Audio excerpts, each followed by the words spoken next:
What's up, guys? And today we're going to be talking about the May 27th, 1997 Jarrell Tx F5. And it's like one of my first documentary videos, so if it's not like the best, stay with me. It's my first ever like actual video like this.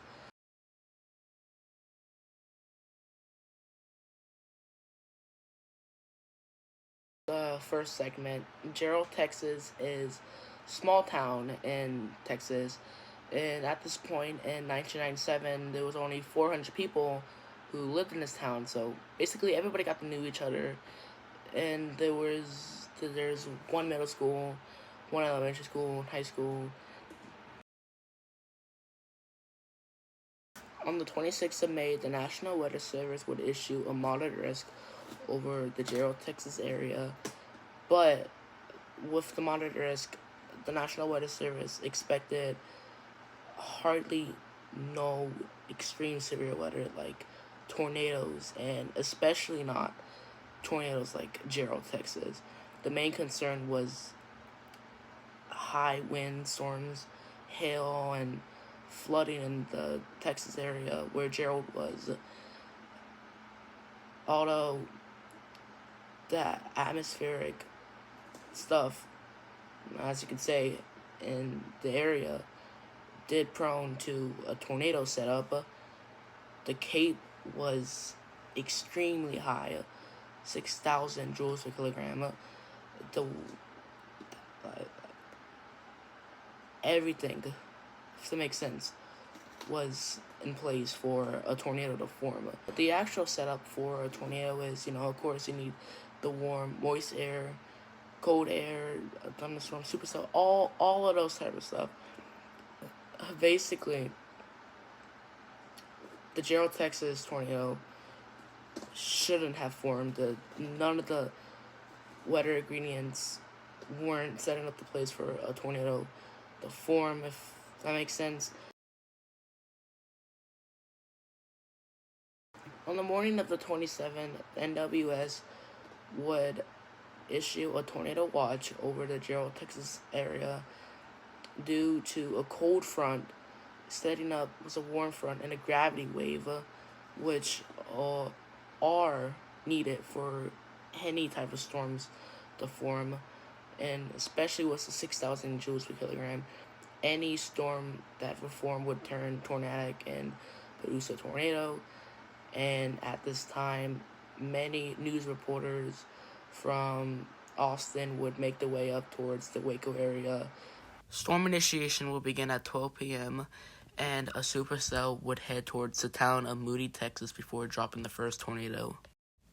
Just north of the town of Moody, a tornado would drop down. This tornado was rated an F2 and only caused minor damage. This tornado was a large cone tornado, and most of the damage were when the tornado hit a subdivision. Sandy Silvers will record this tornado seen in this footage right here. The supercell would begin closing in on Morgan's Point and drop the second tornado of the day. The next tornado that would form over Belton Lake and was rated an F3. This tornado caused minor damage towards the marina and would shortly lift after crossing the lake. This tornado would become the second of the supercells. At this point, the supercell would be closing in on Jarrell, and a small tornado would form near the town of Pearlydale. The tornado would form near the town of Pearlydale, seen in this footage. The tornado would form very close towards I-35, and numerous journalists and people or photographers would record the tornado. The tornado was a small rope tornado, and it would begin to drift south towards the town of Pearlydale, destroying numerous farmsteads and causing F0 damage. The tornado would continue on its track, destroying farmsteads, and the tornado would begin to rope out near Jarrell, Texas. This tornado was only on the ground for 2 minutes and was a small scale rope-like tornado. This tornado was recorded by Scott Beckwith. Keep this in mind. At this time, the Jarrell, Texas F5 would begin to form. Wayne Persky would record the beginning stages of the Jarrell, Texas F5. The Jarrell F5 would form very quickly and hit a small house off County Road at F4 damage. The tornado would continue on its track south.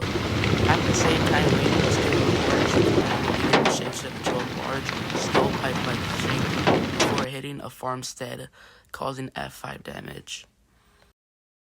The tornado would hit the farmstead so violently that many cattle in the area were skinned alive by the winds of the Jarrell, Texas tornado. Many people will begin to record the Jarrell, Texas tornado at this time, as the tornado would leave the farmstead and quickly close in on Double Creek Estates. Before closing in on the Double Creek Estates, the tornado would quickly become a wedge tornado, and almost like a monstrous fist dragging itself across the ground. The tornado would be photographed from Scott Beckwith for the last time. The tornado would quickly close in on Double Creek Estates, causing F5 damage before slowing to a slow rate of 3 miles per hour, stalling over the Double Creek Estates. The tornado would stay over Double Creek Estates for 3 long minutes, causing incredible F5 damage. Houses reduced to slabs, cars were mangled beyond recognition, and victims were skinned alive by the tornado. The tornado would hit a forest and quickly become the rope out. The damage left in Double Creek Estates was unbelievable. Everything and anything were gone. Numerous photographers would take photos like this of the houses that were left in the Jarrell subdivision. The Jarrell, Texas would unfortunately take the lives of 27 people, injure 13. Rest in peace to all those lives taken by the Jarrell, Texas F5. And that concludes this video. Twisted out.